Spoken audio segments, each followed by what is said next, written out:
Hi everyone, delonewolf here and welcome to another video. Today's video is about my second mythic dungeon, the Wakerest Manor.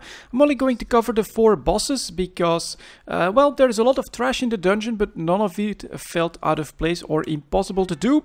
And the first boss that we had to take on was the Heartsbane Triad. So, the first part that you have to know is that only one of them can be damaged at the time. She has like an orb-like icon above her head when that is the case. And here Sister Solena, she mind controls people. You just need to do lots of damage to them. Try to burst those down as quickly as possible and they're back in the fight. After that, here you can for instance see that the Warlock is mind control. Stuns and stuff like that work as well. And you don't have to take him down all the way to 0, you just have to do enough damage to them. And then afterwards you'll have a switch, there we go, to Sister Malady for instance. And you can start damaging her. The others are now invulnerable and she has a different kind of power, which is an AoE damage spell that I think everyone has, and you have to try to, well, not cause other people to take that AoE damage. Here I did feel like putting up a wall, you know, try to be as defensive as possible, because it was a decent amount of damage coming out all of a sudden, but none of that felt impossible. And then finally we have to have Sister Briar as well, and I'm not even sure what her power is because she is going down damn quickly from time to time, trying to interrupt them as well. And you can also hear when it is switched to another one. Here I'm trying to find the right one. It's Sister Solena again. Not sure why I keep switching, but there we go. She's down to 14%. Another mind control on our Warlock. So incapacitated, stunned, and taken down. I think that that's the best tactic. Try to save a couple of cooldowns and especially some crowd control for the mind control target. After that, I think, yeah, Sister Malady has that again, so I'm not sure if she's gonna cast her spell. But this fight, you know, pretty straightforward once you understand the mechanic of the orb being the target that can be damaged. And this is like lots of poison damage. Be a little bit careful there when it comes to to not taking too much damage. Maybe do a little bit of self-healing and definitely pop your defensive at that point. And Sister Briar, I'm not even sure what she does. We don't actually get to see too much there, and she just goes down pretty quickly. Rather easy first boss, although the order for the dungeon is random actually. Next up we have the Bound Goliath. Also not too difficult a boss honestly, especially when the tank knows what he's doing. He has to bring the Bound Goliath into the flames that you're seeing to my right. So the first one, apparently we're going to skip him. But once he does, he's basically dazed. He does an AoE on everyone, but he also takes like twice as much damage, I think. There you go. He's now in the flames for the first time. Another mechanic is that he will trap people in sort of a root thorns type of cage. You can see it now, Soul of Thorns, and you have to just do enough damage to that. It's a bit like the Knot of Snakes in the previous mythic dungeon that you saw, except you can't just use a stun to get him out. Unfortunately here, I think it was our healer that died and had to be combat rest for the first time on this one. So you do want to keep a close eye on that prison and try to take it out as quickly as possible. You just need to do damage, save a couple of cooldowns for that, just for instant damage. Other than that, it's really just the tank trying to keep the Bound Goliath in the flames as much as possible. That causes AoE, so you need to heal a lot of course, but it also means that the fight goes more quickly. And I think this is basically a DPS check. There we go, we get someone else in the Soul of Thorns. Not sure why it took so long, but he's down to 44%, so we are going pretty quickly. And yeah, this is a decently straightforward fight. As you can see, positioning doesn't matter too much. It's just there. The Thorns is up again, and I'm actually missing it for way too long. I should have been on that a long time ago, and that means that yeah, our monk healer dies yet again, but he's brought back with another res.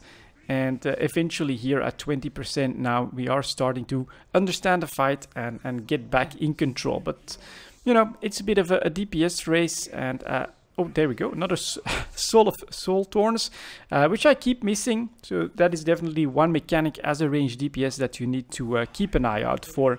But other than that, it's really the tank that has a lot of responsibility when it comes to positioning of the boss. Not much else to say about this fight. Pretty straightforward, and something that we managed to do from the first time, although with 2 combat dresses on the healer.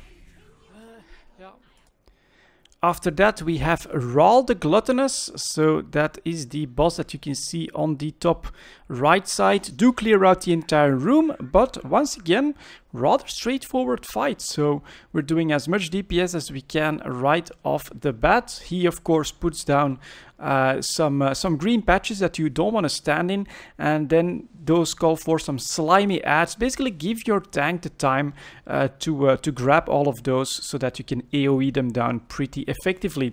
But other than that, focus on your damage rotation, which I'm not always doing too well. I did decide to go with all my elementals to do as much damage as possible.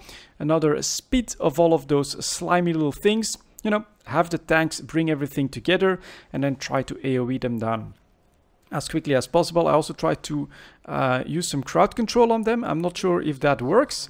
They've got a sort of a belch that comes out. Rotten Expulsion, as you can see, that's the little guys, so that's not a big deal, but I need to see what that big wave in front of him was. Well, just try not to stand in that direction, and then you'll be okay.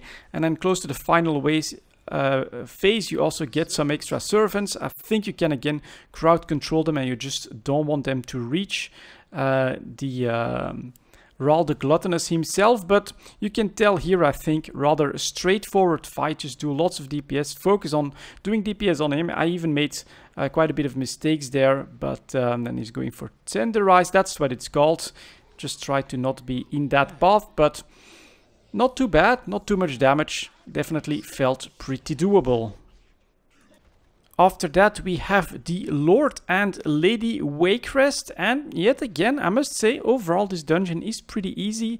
A rather straightforward fight. Lord Wakerest comes in, you have to kill him a couple of times, avoid the damage which is rather obvious most of the time, and then Lady Wakerest is going to heal him back up at the cost of her HP.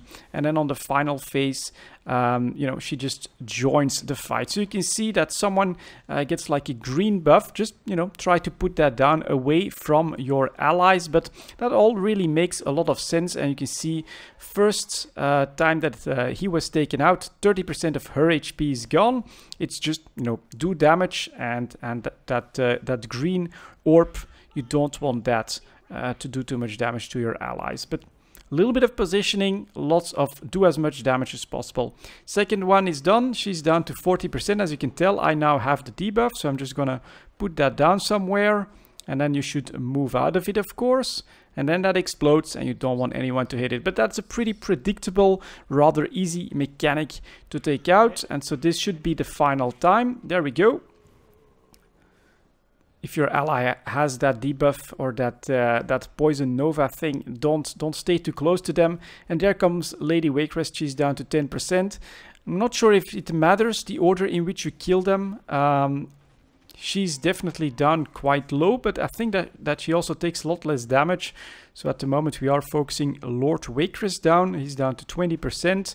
And I'm not really seeing any other mechanics. The tank needs to be healed, of course, but other than that, really a rather straightforward fight yet again as we chew through the final few percentages of Lady Wakerest, who does have some pretty strong resistances, I must say, but very easy fights so far.